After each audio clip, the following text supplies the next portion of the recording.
Ош облусунда жазгы талаа иштери марттан тартып жапырт жандана баштайт. Азырынча Араван жана Кара Суу райондорунда гана дыйканчылык башталып, 1000 гектар аянтка кылкандуу дан эгиндери себилди. Мындан сырткары Араванда 400 гектарга жакын аянтка картошка эгилген. Дыйкандар адаттагыдай эле эрте бышчу түрүнө басым жасоодо. Бул ривераларды Ривераларды гектарына 3 тоннадан эгебиз. Эгер аба ырайы жакшы болсо, майдын ондорунан быша баштайт. Жаан-чачыл болсо, июндун акырына чейин бышат. Гектарынан 20 тоннага чейин түшүм алабыз. Мен 40 сотик эктим, 10 тоннадай жыйнайм буйрса. Кийин гектардан 20 тоннагача берadi бул ривералар эртекилер. Азырынча облустагы калган 5 райондо айдап себүү иштери жандана элек. Өкмөттүн Ош облусундагы өкүлчүлүгү дыйкандарды көбүрөөк кылкандуу дан эгиндерин себүүгө жана пахта аянтын көбөйтүүгө чакырат. Анткени былтыр ак алтындын баасы жакшы болгон. Ал эми буудайды азык-түлүк коопсуздугун камсыздоо максатында көбүрөөк эгүү планы коюлган. Жалпы бізде 185 миңдин тегерегинде жер айдалып себилет өсүмдүк түрлөрү боюнча. Быйылкы жылкыга биз күзүндөсү 18 миңдин тегерегинде күздүк будай эктик. Жазгыга жалпы биригип жазгыга калган 45 миңдин тегерегинде 42.400 гектарда биз аштык будай эгишибиз керек. Бул өкмөттүн атайын токтоо менен бекитилген аянтыбыз да.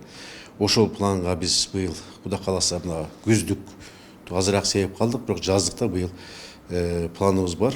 Ашыкчараак себебиз депчи. Экономика министрлигинин аймактагы өкүлчүлүгү да пахта аянтын көбөйтүү максаттуу деп эсептейт. Себеби азыр ак алтын экспорттоо өтүмдүү. Ал эми жер жемиштерден гиляс, алма жана алмурутка суроо талап күч. Ошондой эле аянты кыскарып бараткан тамекиге да басым жасаган оң. Биз байкап атабыз, мына техникалык өсүмдүктөргө, мисалы пахтага, тамекиге болгон суроо талаптар көбөйүп атат. Бирок тамекини өстүрүү облустун аймагында жылдан жылга азайып аткандыгын байкап атабыз.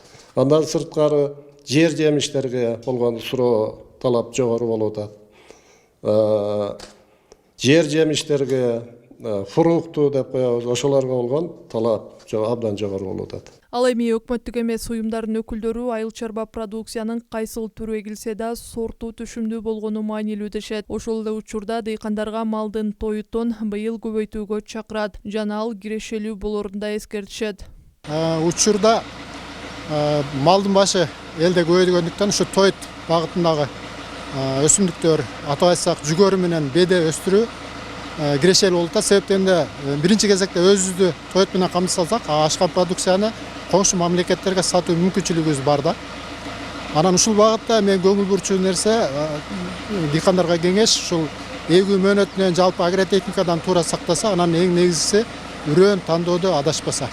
Адистер картошканын аянтын көбөйтүүдө максатка ылайык деп эсептешет. Анткени акыркы жылдары кошуна өлкөлөр түшүмдүн бул түрүн бизден көбүрөөк талап кыла башташты. Айрыкча эрте бышкан картошканы көбүрөөк экспорттоого мүмкүнчүлүк бар. Кошумчалай кетсек, былтыр Ош облусунан 16 000 тонна айыл чарба продукциясы ЕЭП өлкөлөрүнө, кошуна мамлекеттерге жана Иран, Араб өлкөлөрүнө экспорттолгон. Назгүл Ахунова, Нургазы Жалалдин уулу, ТМЖ жаңылыктары.